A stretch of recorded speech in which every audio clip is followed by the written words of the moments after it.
Bien, continuando con la sesión, entonces ya hemos visto, ¿no es cierto?, cómo usando la suma de Riemann podemos hacer que converja un determinado valor. Y acá la convergencia, tomando infinitos y rectángulos, es un tercio.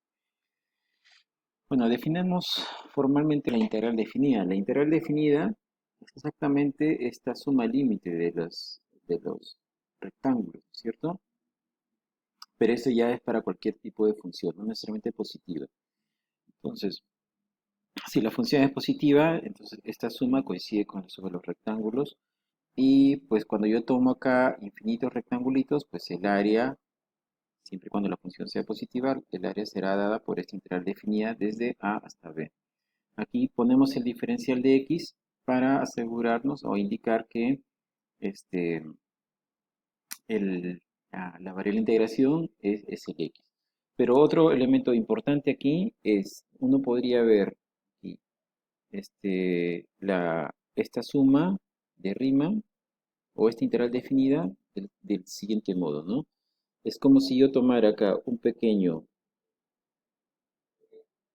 diferencial de área y el cálculo del área de esa región, el área o el diferencial de área va a ser igual al diferencial de longitud en ese punto x por el valor de la altura de la función en ese punto x. Entonces, si yo sumo todos los diferenciales de área desde A hasta B, entonces lo que tengo aquí es el área total. Y esta es la integral de A a B de f de x diferencial de x. Entonces, este término que estoy señalando, pues puede verse como la base de un rectángulo infinitesimal y este otro término puede verse como la altura de ese rectángulo que he señalado acá, de ese rectángulo infinitesimal. Pero bueno, a esta integral le llamamos la integral definida. Ahora, tenemos acá un teorema que es uno de los más importantes del cálculo, el teorema fundamental del cálculo, que dice, supongamos que f es una función continua sobre el intervalo b, entonces esta suma infinita de rectángulos, que es la integral definida desde A hasta b, la puedo calcular usando la antiderivada o cualquier antiderivada de la función f evaluado en los extremos del intervalo. ¿De acuerdo? ¿Quién es la antiderivada? La antiderivada de la función f es aquella función cuya derivada me da esta función integrante. ¿De acuerdo? Entonces, por ejemplo, si yo, recordemos, ¿no? Aquí esta integral definida es esta suma. En el ejemplo que vimos, déjenme mostrar aquí, habíamos considerado una función cuadrática, ¿cierto? Esta de acá, que es x al cuadrado, estábamos tomando el intervalo que va de 0 a 1 y queríamos estimar esta área. Entonces, el teorema fundamental del cálculo me dice, si tú quieres esta área desde 0 hasta 1 de la función x al cuadrado diferencial de x, entonces lo que tú vas a hacer es tomar la antiderivada. Y la antiderivada de x al cuadrado, ¿cuál es aquella función cuya derivada me da x al cuadrado? Es x al cubo sobre 3. Y lo voy a evaluar en 0 y lo evalúo en 1. Si lo evalúo en 1, esto es 1 elevado al cubo sobre 3. Y si lo evalúo en 0, será 0 al cubo sobre 3.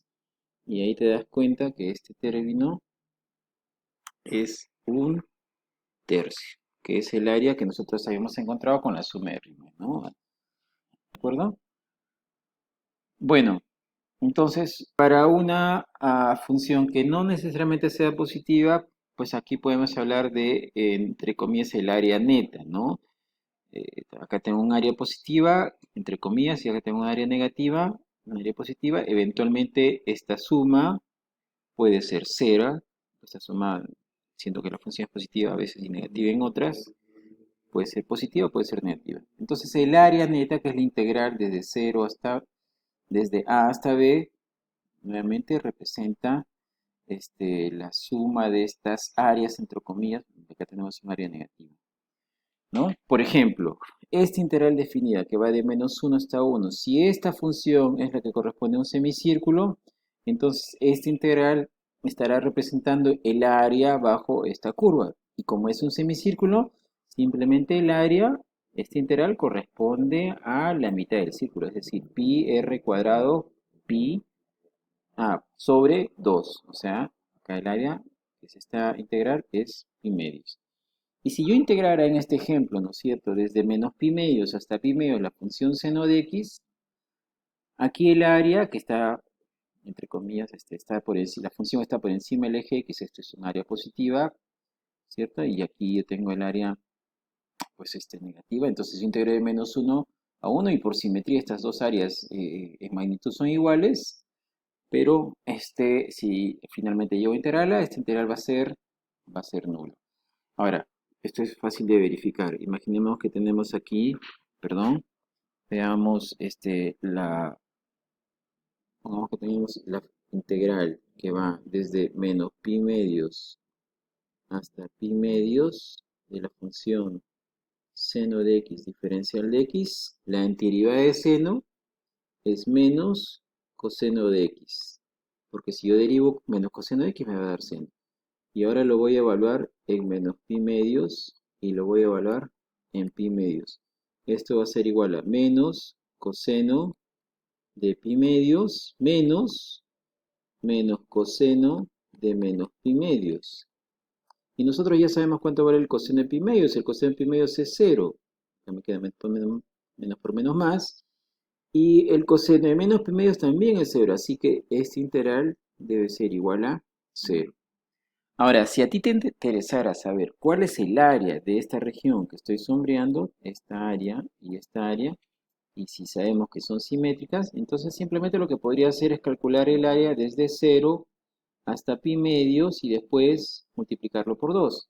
Y si yo hago ese cálculo integral desde 0 hasta pi medios, la función seno de x diferencial de x, eso nuevamente es menos coseno de x, evaluada en 0 y en pi medios, esto es menos coseno de pi medios menos coseno de 0. Coseno de pi medios vale 0, menos con menos sale más, y coseno de 0 es 1. Por lo tanto, el área sombreada, esta que estoy señalando aquí, será igual a 2 veces 1, es decir, 2 unidades cuadradas. ¿Ya?